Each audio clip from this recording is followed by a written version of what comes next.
ሰላም ጤና ይስጥልኝ የተከበራችሁ አድማጮቻችን የዕለቱን ዜና ይዤላችሁ ቀርቤያለሁ። ልዑል ብርሃኑ ነኝ። አብራችሁን ቆዩ። የዕለቱን ዋና ዜናዎችን አሰማችኋለሁ። በሩሲያ የአየር ጥቃት ቢያንስ 25 ሰዎች መሞታቸው የዩክሬን ባለስልጣናት ተናግረዋል። ትራምፕ በሚሰነዝሩት አስተያየት ደቡብ አፍሪካ ከአሜሪካን ጋር መወዛገብ እንደማትፈልግ አስታውቋል። እነኚህን አንድ ባንድ አሰማችኋለሁ። ሰብስክራይብና ላይክ እንድታደርጉኝ በአክብሮት እየገለጽኩ ወደ ዜና አመራችኋለሁ። አብራችሁን ቆዩ። ሩሲያ በዩክሬን ላይ በፈጸመችው ተደጋጋሚ የአየር ጥቃት ቢያንስ 25 ሰዎች መሞታቸው የሀገሪቷ ባለስልጣናት ተናገሩ። በዶኔትስክ ግዛት በተፈጸመው ጥቃት ቢያንስ 11 ሰዎች ሲገደሉ የ6 ዓመት ሕፃን ጨምሮ 40 ሰዎች መቁሰላቸው የአካባቢ ባለስልጣናት ቅዳሜ ዕለት ተናግረዋል። በሌሎች ግዛቶችን ጨምሮ ቤቶችና መሰረተ ልማቶችን በአየር ጥቃት ኢላማ ሆነዋል ተብለዋል። አሜሪካ ለዩክሬን የሚሰጠው ወታደራዊ እርዳታ የሰለላ መረጃ ልውውጥ ለጊዜው ባቆመችበት በዚህ ወቅት ሩሲያ ማጥቃቷን አጠንክራ ቀጥላለች። ይህ የአሜሪካን እርምጃ የመጣው ባለፈው ሳምንት በፕሬዝዳንት ዶናልድ ትራምፕና በቭላድሚር ዘለንስኪ መካከል በተፈጠረው አለመግባባት ከተካሄደ በኋላ ነው ተብለዋል። አስከፊ የተባለ የአየር ጥቃት የተካሄደበት አርብ ዕለት በዶኔትስክ ግዛት ውስጥ በምትገኝ የደብሮቶካ ከተማ ውስጥ ነው ተብለዋል። በአየር ጥቃት 2 ፕላስቲክ ሚሳይሎችን፣ 8 የመኖሪያ ህንፃዎችን፣ የገበያ ማዕከላትን በመምታቷ ቢያንስ 11 ሰዎችን መሞታቸው ባለስልጣናት ተናግረዋል። የአደጋ ጊዜ ሰራተኞችን በስፍራ ከደረሱ በኋላ ሩሲያ ሌላ የአየር ጥቃት ፈጽማለች።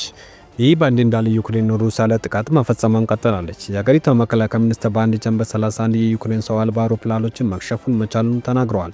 አርብ ዕለት ዶናልድ ትራምፕ በሁለቱም ሀገራት መካከል ሰላምን ለመፍጠር በሚደረገው ጥረት ከሩሲያ ይልቅ ከዩክሬን ጋር ለመነጋገር በጣም አስቸጋሪ ሆኖ አግኝቻለሁ ብለዋል። አሜሪካን ከሩሲያ ጋር በጣም ጥሩ እየሰራች ነው ሲሉ ተናግረዋል።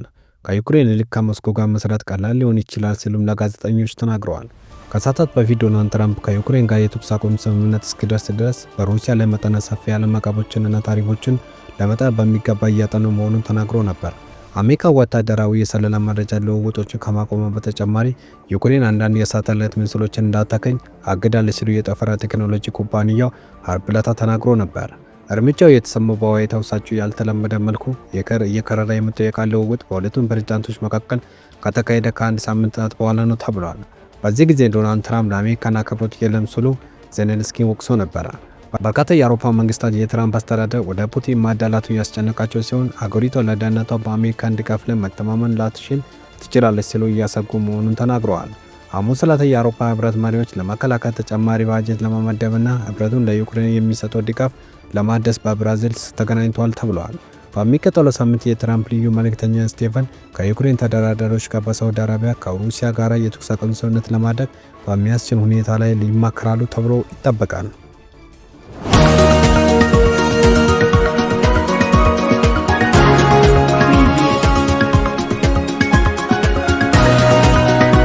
የአሜሪካን ፕሬዝዳንት ደቡብ አፍሪካ የነጮቹን መሬት እየወረሰች ነው የሚል ክሶችን በድጋሚ ከሰሙ በኋላ አገሪቷ ከአሜሪካን ጋር ተጠቃሚ ባልሆኑ የውዝግብ ዲፕሎማሲ ውስጥ መግባት እንደማትፈልግ አስታወቀች። ፕሬዝዳንት ትራምፕ ለደህንነታቸው በመስጋት ከደቡብ አፍሪካ ለቆ መውጣት ለሚፈልጉ ነጭ አርሶ አደሮች ወደ አሜሪካ መጥተው እንዲኖሩ እንዲሁም ዜግነቱን በቀላሉ እንዲያገኙ የሚፈቀድ ጥሪ አቅርበዋል። ደቡብ አፍሪካ ቀደም ሲል ትራምፕ አዲሱን የአገሪቷን መሬት ሕግ በአግባቡ አልተረዱም ስትል አቋሟን ገልጻ ነበረ።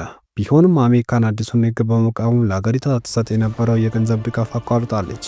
በዛም በድጋሚ የሰነዘሩት አስተያየት ተከትሎ የደቡብ አፍሪካ መንግስት በሰጠው ምላሽ አገሪቷ አሁንም ቢሆን ከትራምፕ አስተዳደር ጋር የጋራ ተጠቃሚነት ያለው የፖለቲካና የዲፕሎማሲ ግንኙነት ለመገንባት ቁርጠኛ መሆኗን ገልጻለች። የደቡብ አፍሪካ መንግስት ቃል አቀባይ ጨምሮ በሁለቱም ሀገራት መካከል የሚኖረው ግንኙነት በጋራ መከባበር ላይ ሊሆን ይገባል ብለዋል።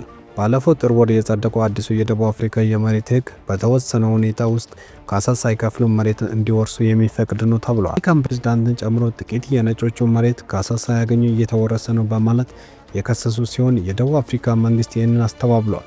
በተጨማሪ የትራምፕ ወደ ስልጣን ከተመለሱ የመጀመሪያ ቀን አንስቶ ስደተኞችን ለማባረር ወደ ሀገራቸው እንዳይገቡ እንደሚያደርጉ እየተናገሩ ቢሆኑም ለነጭ ደቡብ አፍሪካውያን ገበሬዎች ግን ጥገኝነት ለመስጠት ቃል ገብተዋል።